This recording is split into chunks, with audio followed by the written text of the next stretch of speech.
Coming up, how one sheriff's department is cracking down on crime. Dedicated to Eastern and Southern Kentucky, this is WYMT Mountain News at 11.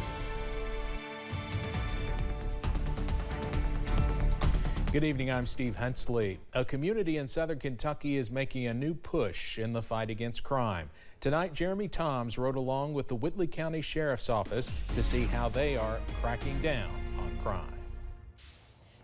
Well, this wasn't just any other Wednesday night for the Whitley County Sheriff's Office. Sheriff Bill Elliott says he's pulled together all the manpower he could muster so that his office can conduct targeted patrols in troublesome areas of their communities.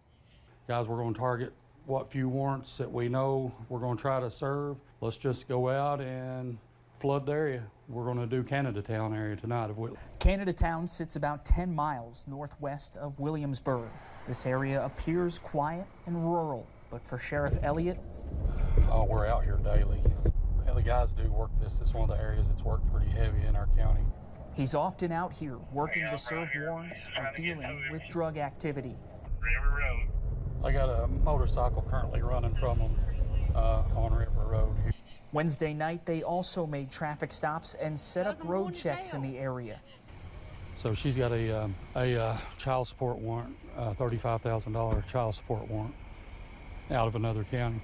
All those efforts in this patrol led to multiple arrests, and Sheriff Elliott says the exercise helps his team of deputies to bond and learn from each other. You know, we are a small department. We just lost 2 officers to another department.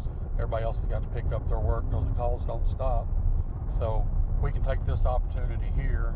Sheriff Elliott also told me these people that they are after really just make up a small minority of the county, but that is why he wants to continue these patrols in the coming weeks and months to make these communities safer for everyone else who lives here. In Whitley County, Jeremy Toms, WKYT. Sheriff Elliott says their goal is to keep criminals guessing. These patrols will be conducted on different nights of the week and go into different communities, but they may also revisit the same ground they previously covered as well. Another calm and comfortable night is on tap across the mountains as high pressure does continue. Those temperatures at this hour are nice and comfortable in the middle to lower 60s and even some upper 50s in some areas. 63 in Somerset, 60 for London, 67 in Jackson, down to 56, the cool spot over in Clintwood at this hour. Again, up on the radar, we are quiet as that high pressure does sit over the mountains. We are in between 2 different weather systems right now. One to the west over western Kentucky, producing some showers in Illinois, Missouri, Tennessee, also western Kentucky, and one to the south and east that could become tropical over the next few days and bring some showers to the Carolinas, also the eastern coast. But we stay between these 2 systems, so that means dry weather does continue across our area for several days. And it does include tonight. We stay dry under a partly to mainly cloudy sky.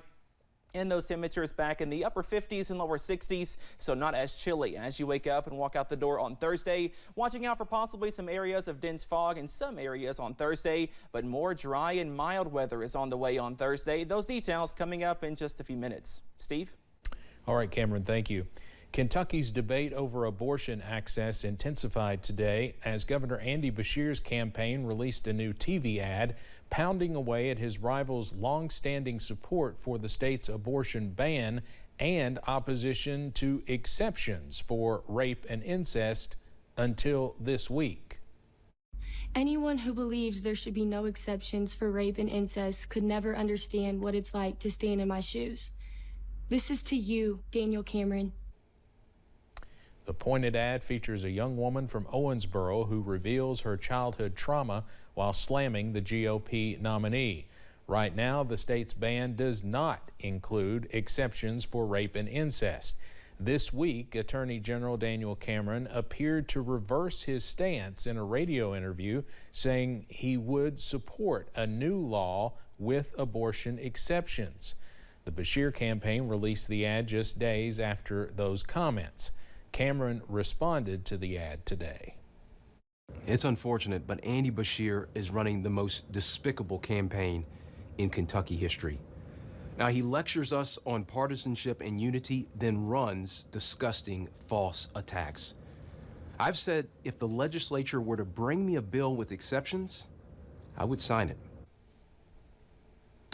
So that debate will certainly continue. The candidates both went before the Kentucky Chamber of Commerce this evening. They appeared separately and answered questions in front of the state's largest business group in Louisville. Social media posts from the Kentucky Chamber tonight indicate both discussions generally centered on economic and public safety issues. Lieutenant Governor Gov Coleman visited the mountains today, bringing a couple of checks and visiting a couple of schools. After leaving more than $400,000 in investments in Magoffin County, Coleman made the trek to the Martin community to tour the Floyd County Area Technology Center and the School of Innovation. She says the investments in bettering the region start with roads and infrastructure, but always lead back to the classrooms. To be able to see what these students are doing in the Innovation Center and at the Area Technology Center, they're planning the rest of their lives. They're preparing for the rest of their lives, and it's our job to make sure they have every opportunity they can to be able to do what they want to do with their lives.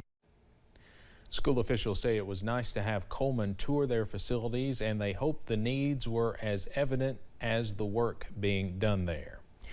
Kentucky Power awarded a $100,000 grant to eCami in Johnson County. The institute is a high-tech manufacturing school. The grant will allow officials to buy state-of-the-art computer software and 40 new computers to conduct training for eCami students.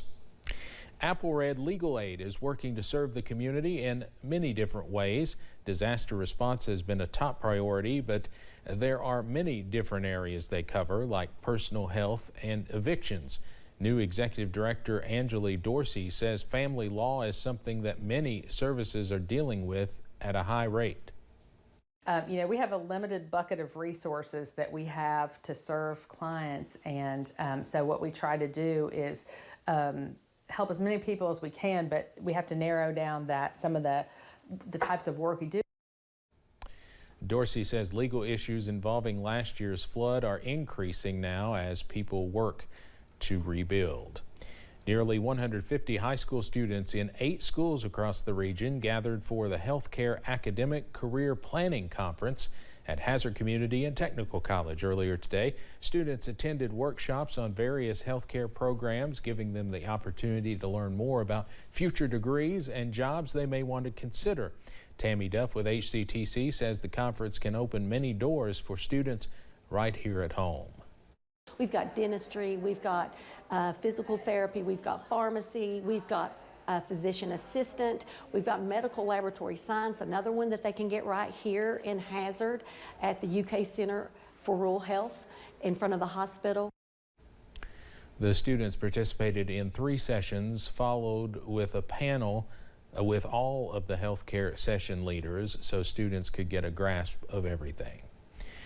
Rural healthcare options are dwindling, leaving millions of Americans with subpar healthcare options. WYMT Washington correspondent Ryan Henson was at the first bipartisan Rural Health Caucus meeting where solutions to dwindling access to care and doctors was discussed.